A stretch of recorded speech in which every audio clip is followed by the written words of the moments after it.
Hello friends and welcome to today's lecture. My name is Rishi Prakash and today we are going to discuss about a dynamic programming medium complexity problem, and the problem is about coin change. There are two types of coin change problems exist in dynamic programming. One is about finding minimum number of ways and another is about finding total number of ways. Today we are going to talk about the version in which we need to find total number of ways by using denomination of lower value, and our solution should be unique. The combinations of denomination should be unique. For this particular problem, the approach of solving it is going to be like, first we will devise a basic approach based on our intuition, based on what we have learned so far or what we know intuitively, and then we will see where it is going wrong, then we will see why it is going wrong, then we will try to rectify it, then we will build a solution out of it, we will optimize the solution which we are building, and in the end we will look at the pseudocode. So let's do not waste any more time and let's look at a basic example for the same. So we need to find combinations for a sum of 4 with denominations of 1, 2 and 3. Right. Now what we can do, basic intuition what we have is we try to reduce the sum by using a coin. We will try to choose coins one by one and we will be reducing the total sum with the value we have chosen. Right. So 4 can be reduced to 3 using coin of 1, and then it can be reduced to 2 using coin of 2. It can be reduced to 1 using coin of 3. Now 3 can be reduced to 1, 2, 1 and 0. If we choose a coin of 1, it can be reduced to 2. If we choose a coin of 2, it will be reduced to 1. And if we choose a coin of 3, it will be reduced to 0. Similarly, 2 can be reduced to 1 and 0 if we choose a coin of 1 and 2. 1 can be reduced to 0 if we choose a coin of 1. Similarly, 2 can be reduced to 1 and 0 using coins of 1 and 2 respectively. 1 will be reduced to 0 using coin of 1. Here also 1 will be reduced to 0 using coin of 1. The remaining is this one. It will be reduced to 0 using coin of 1. This is basic intuition which we have learned from examples, problems like added distance, in which if we needed to find total number of ways to reach at n, it can be found using total number of ways to reach at n minus x plus n minus y and so on. So this is the basic intuition which we are using to solve this problem. Now let us look at total number of combinations which we have made here. The first combination is this one. This is 1 1 1 1. The second is this one. This is 1 1 2. The third is this one. This is 1 2 1 1 2 1. The fourth one is 1 3. The fifth one is 2 1 1 2 1 1. This one is 2 and 2, and this one is 3 and 1. Right. These are the combinations which we are having as total number of ways that an amount of money can be made using coins 1 2 3. But here is the catch. Here is where we are going wrong. Where we are going wrong is this combination, this combination, this combination is essentially the same of 1 1 and 2, right? So they are not unique. Again, this combination and this combination is same. They are not unique, right? So what we are seeing here is that our solution is not made up of unique combinations. We need to find unique combinations. Now we have found out where we are going wrong. We need to find out why we are going wrong. And the problem with our solution is that we are choosing a coin to reduce the value, yet we are not reducing it. Right, now let me show you what I am trying to say here. Look, for this particular change, we have changed our value from 4 to 3 using a value of 1, using a denomination of 1. But again, while choosing this and this, we are not using the reduced value. So this is the basic root of our duplicacy of combination, that we are choosing a coin but we are not reducing the value. What we need to do, we need to choose a coin, reduce the total value, and then further we can make another choice, or we can ignore a coin and then again we can make a choice. Now let us look at the basic idea of solving based upon the intuition which we have already applied and the problem with the intuition we found. So what we need to do, either we can choose a coin and reduce the value of total sum and then again make a choice, or we can ignore the coin, keeping the value as it is and make a choice out of remaining denomination, right? This is going to be our basic idea of solving this particular problem. Either we can make a choice and reduce the value and use the denominations again, or we can ignore the denomination, use the same value and make a choice out of remaining denominations.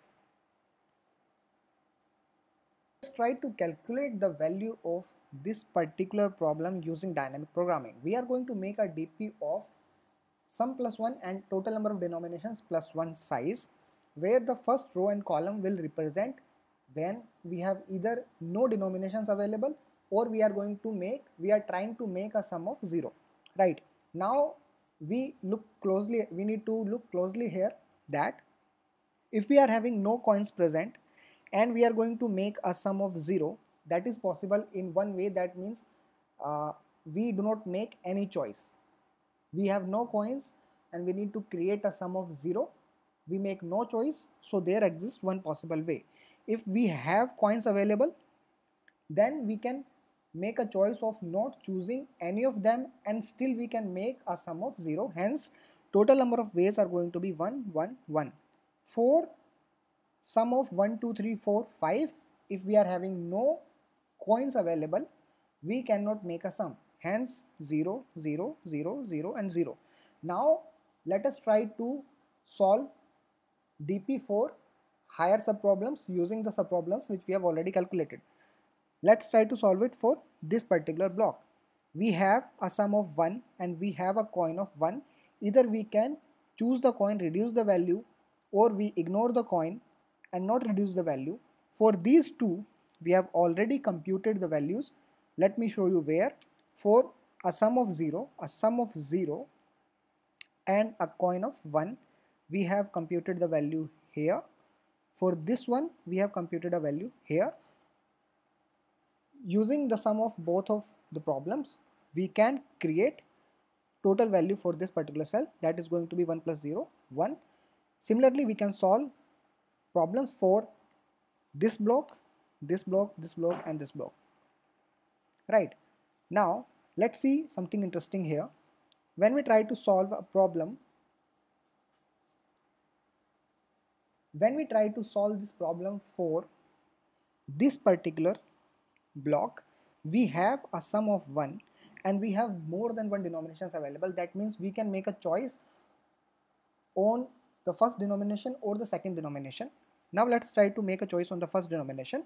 We choose a coin of 1, reduce the value, or we ignore the coin of 1 and not reduce the value, right? For this, it's already been computed, but we see here that this part is not yet computed. Hence, we again make a choice of choosing or not choosing depending upon the total denomination is higher or lower than the sum we are trying to achieve, right? The denomination is greater than the total sum, hence we cannot choose the denominations, we need to ignore it. Now these two problems, we know by intuition that this is not going to happen, okay? hence the value is going to be 0. This is already been computed, but let's try to optimize the same, right? The part where we talked about we are trying to optimize our solution is here. If we look closely here, if we choose coin number 2 first, we have already computed value for that, right? Instead of this, if we choose coin 2 first, right, we have already computed value for that.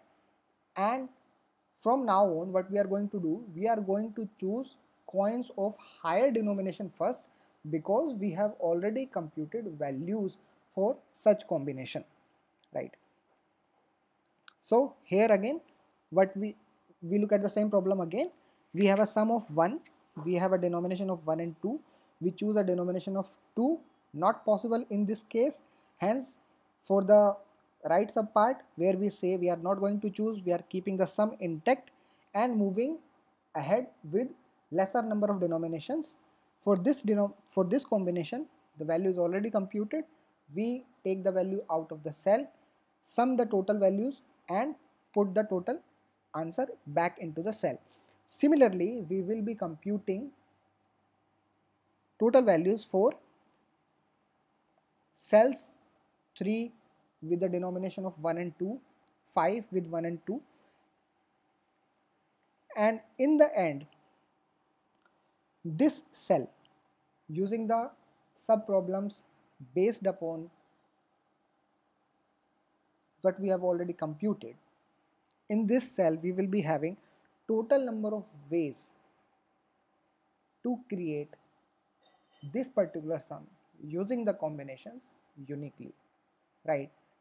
I hope the way I have described the solution, it must have developed an intuition for you.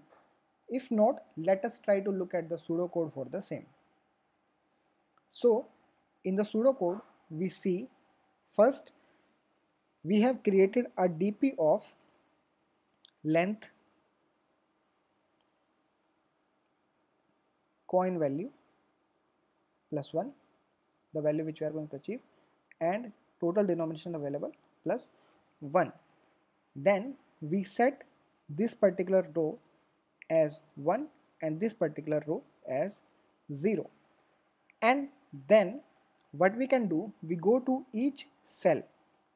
This is, we are traversing each cell, and for each cell we look at if we can, while we are choosing a coin out of the denominations available, we are choosing the highest denomination available, and if we see it is a value greater than the sum, we cannot use the coin, hence we move here. Or if we can use the coin, we move here, right? In first case, we have just one option available, that is to ignore the coin. When we ignore the coin, we move to I minus 1 and j.